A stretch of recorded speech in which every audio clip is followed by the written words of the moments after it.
You tap your card, it beeps, and you're already leaving.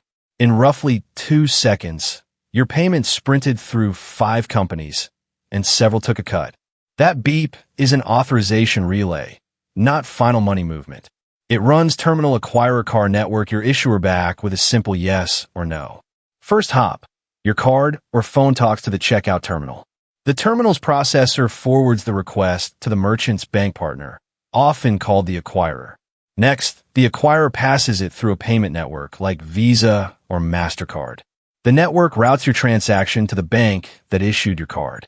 You're issuing bank checks, available funds, and risk signals, then returns approve or decline. That decision flashes back along the same path to the terminal.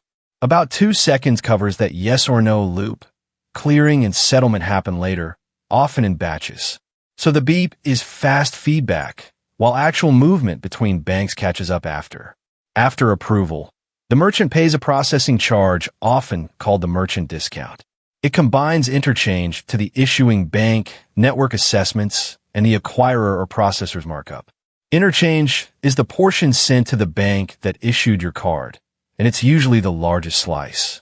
For many credit transactions, published categories run around 1 to 3% plus a small fixed fee. Networks like Visa and MasterCard collect separate assessments for using their rails. These are generally smaller than interchange and are charged in standardized ways across merchants. Acquirers and processors add their own markup for services, support, and risk management. That markup varies by provider, hardware, and contract, which is why 2 shops might pay different totals. Debit can be very different.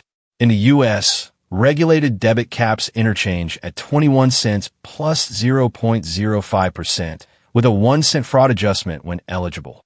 So small purchases on regulated debit lean fee-heavy per swipe, while larger amounts scale more gently. Across U.S. purchases in 2024, merchants paid about $1.57 in processing fees for each $100 run on cards. That average hides wide variation by card type and category, but it explains why fees show up in pricing debates.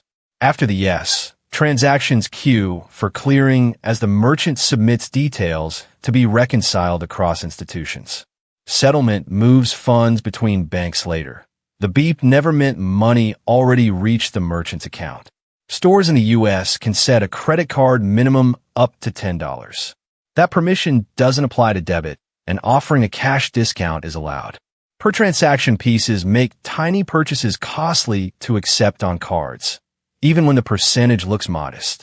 That pressure explains why a snack stand prefers cash or asks you to add one more item. In New York, if a store adds a credit card surcharge, it must disclose it clearly and show the total you will pay. The goal is transparency, so the number on the tag matches the number at checkout. Card network rules generally allow surcharges on credit only, not on debit or prepaid. So a posted add-on fee for debit usually conflicts with the network's own requirements. Even without extra fees at checkout, these costs often fold into shelf prices across customers.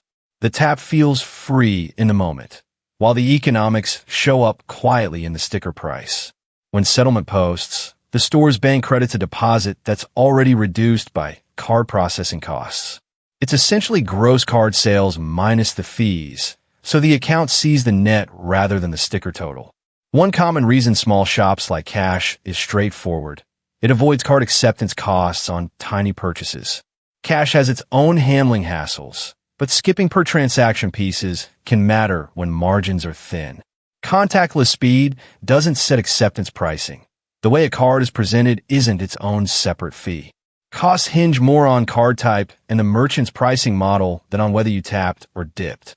During settlement, issuers receive interchange networks, collect assessments, and acquirers retain their markup. The merchant gets what remains as a net deposit, matching the 3-part picture we've built. Policy tug-of-war continues. A 2024 proposal to curb some U.S. credit fees drew attention.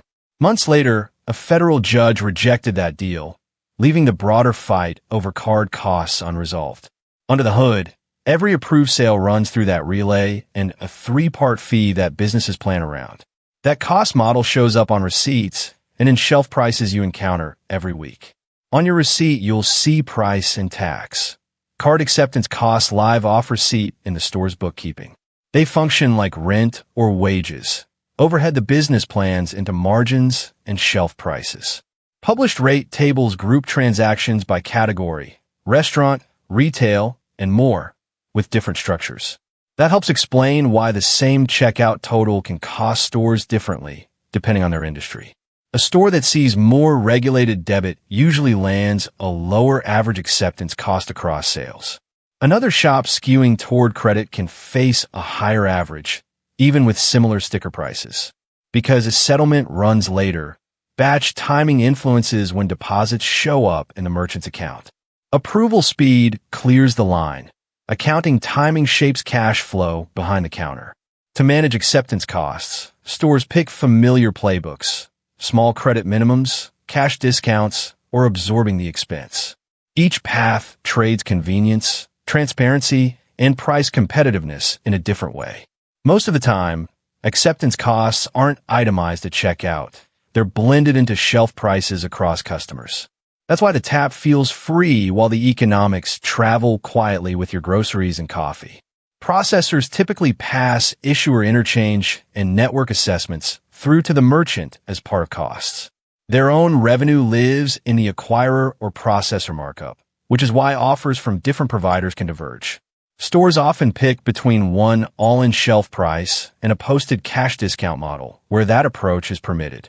A cash discount lowers the cash price. A credit surcharge, when allowed, requires clear disclosure and a displayed total. Seeing a $5 or $10 minimum for credit fits within the U.S. allowance of up to $10. That minimum doesn't apply to debit, so a debit minimum sign is generally out of bounds. With one shelf price, card acceptance costs spread across all customers, including those paying cash.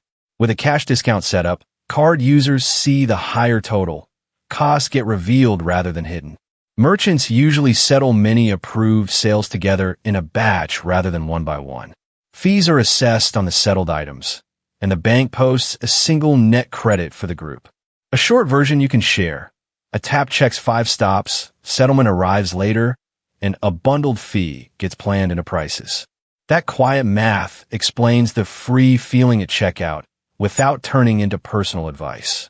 A $3 coffee and a $300 appliance feel different to a store because fixed pieces loom larger on tiny totals. Percent charges scale with price, but per transaction costs don't, so very small items feel fee-heavy. Whether you pay with a plastic card or a phone, the same authorization relay runs through the usual 5 stops. Speed can feel different at the terminal, but recipients don't change because of the presentation method. In New York, a credit card surcharge must be disclosed clearly, and the total you'll pay should be posted. That rule aims to match the number you saw beforehand with the number that appears at checkout. That headline fee people mention, interchange, goes to the issuing bank, not the network. Networks collect separate assessments, and acquirers earn via markup. The merchant receives the net deposit. Stores can set a credit minimum up to $10, but they don't have to set one. That permission doesn't extend to debit, which is why a debit minimum sign is usually offside. The pattern is steady: a quick yes, settlement later, and a 3-part fee most shops plan into prices.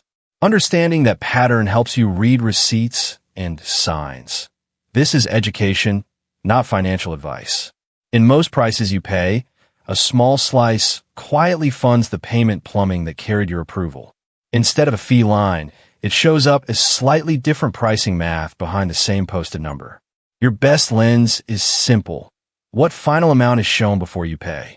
If there's a credit surcharge or minimum where allowed, clear signage should make that path obvious.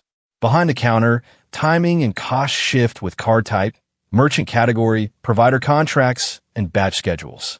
So rules set guardrails, while prices and practices still look a little different from store to store. Here's the short version. Approval comes quickly, settlement follows later, and the system's fee is typically priced in. That's the quiet reason the tap feels free while the economics live inside the posted price.